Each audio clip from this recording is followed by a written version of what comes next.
Apa penyebab penyakit asam urat? Bukan makanan, Pak. Kalau makanan penyebab dari asam urat, Bapak makan kangkung, Bapak kena asam urat, saya makan kangkung, saya kena asam urat, semua makan kangkung, semuanya kena asam urat gitu.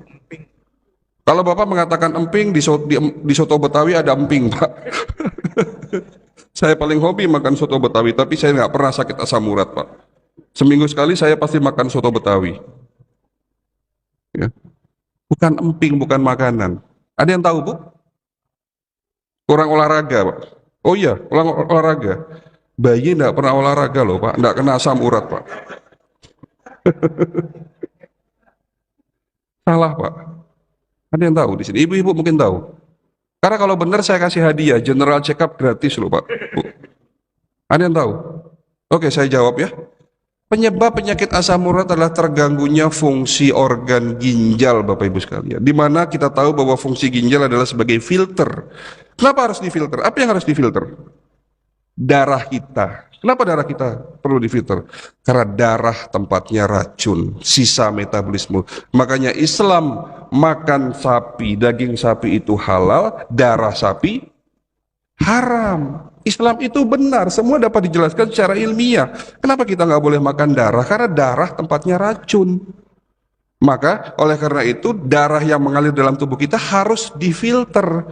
Di mana sisa dari metabolisme dari protein namanya purin, ya, sisa metabolisme dari protein yang namanya purin itu akan menjadikan asam urat. Jadi kalau ginjal kita normal, Pak, itu tidak akan kena asam urat walaupun Bapak makan emping tiap hari, Bapak makan daun singkong, Bapak makan daging, itu tidak akan kena asam urat.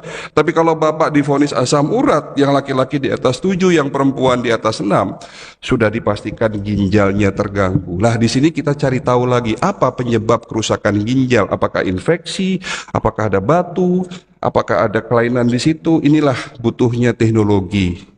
Pengobatan holistik bukan mengobati akibat, tapi penyebab dari itu. Yang kita obati bukan nyerinya, tapi yang kita obati penyebab. Menjawab pertanyaan Bapak seharusnya, ya, menjawab pertanyaan Bapak, kenapa dok saya sakit diabetes nggak sembuh-sembuh, kemarin ada sakit apa lagi tadi ibu, ya, komplikasi sana sini nggak sembuh-sembuh, kenapa harus minum obat?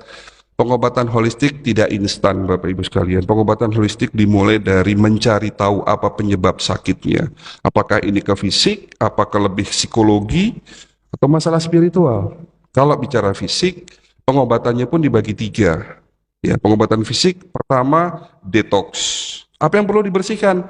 Mulai dari usus, darah, dan organ. 3 organ penting yang harus didetox adalah liver, ginjal, ya, liver, ginjal, dan apa satu lagi? Darah tentunya, ya. Lalu setelah program detox selama 1-2 bulan berjalan, masuk ke program defense. Yang kita sebut defense adalah meningkatkan imunitas. Baru yang terakhir adalah program restore, melakukan perbaikan sampai dengan tingkatan sel. Proses degenerasi kita hentikan, kita balik menjadi proses yang namanya regenerasi sel. Kenapa disebut penyakit degenerasi? Karena penyakit yang disebabkan kerusakan sel-sel organ. Jadi terakhir program holistik adalah restore, melakukan proses regenerasi sel. Dan itu bukan berarti secara instan, tidak butuh waktu. Terakhir pertanyaan dari Ibu, apakah boleh kombinasi antara obat kimia dan obat herbal? Ibu, pengobatan holistik bukan menggantikan pengobatan medis, tapi pengobatan holistik adalah melengkapi pengobatan medis. Jika ibu sudah biasa minum obat, konsep pengobatannya bukan menghentikan, tapi tapering off. Tapering off tahu? Menurunkan dosis secara perlahan. Itu pun dimulai dari bulan ketiga. Jadi setelah terjadinya perbaikan organ yang menjadi penyebab dari sakit, baru di bulan ketiga, obat-obat yang selama ini Bapak Ibu minum, itu kita turunkan dosisnya pelan-pelan. Kita terus evaluasi sampai 6 bulan, setelah itu baru kita putus obat kalau memang itu bisa putus. Tapi alhamdulillah 80% pengalaman bagi mereka yang mengikuti program pengobatan holistik secara tuntas, penyakit diabetes, hipertensi, asam urat, jantung koroner, itu bisa disembuhkan secara tuntas tentunya. Oke. Mungkin cukup ya untuk pertanyaannya. Ya, jawabannya mungkin juga cukup. Ya nanti kalau ada yang mau bertanya di belakang aja setelah acara ini selesai. Terakhir dari saya, ini adalah inti dari manasik ya, di mana bagaimana cara mencegahnya. Ada 6 langkah praktis. Monggo dicatat Pak, karena ini penting sekali. 6 langkah praktis mencegah lebih baik daripada mengobati. Yang pertama, mulai hari ini jangan makan malam Pak.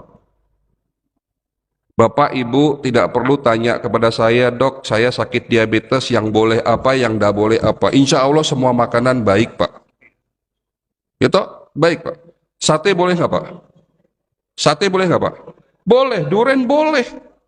Tapi Rasulullah mengatakan jangan berlebihan. Jadi kalau makan sate jangan lebih dari 5 tusuk Pak. Ya. Makan duren Pak. Ini duren bagus nggak Pak? Bagus. Duren itu kolesterol baik atau jahat? Sungguhnya baik Pak, asal durennya itu dicari yang jangan berair ya. Jadi kalau cari durian itu yang pulen. Nah, ini tolong perhatikan. Saya dapat ilmu yang bagus dari Bapak Tuan Haji Ismail. Jadi salah satu mentor saya, guru saya di Malaysia adalah Tuan Haji Ismail. Dia punya perusahaan herbal terbesar di Malaysia. Dia juga salah satu tabib pengobatan tibum nabawi terbesar, terkenal di Malaysia. Beliau mengatakan begini, kalau mau makan buah, makanlah sesuai musimnya, Pak. Jadi jangan makan buah di luar musim, jangan makan duren di luar musim duren.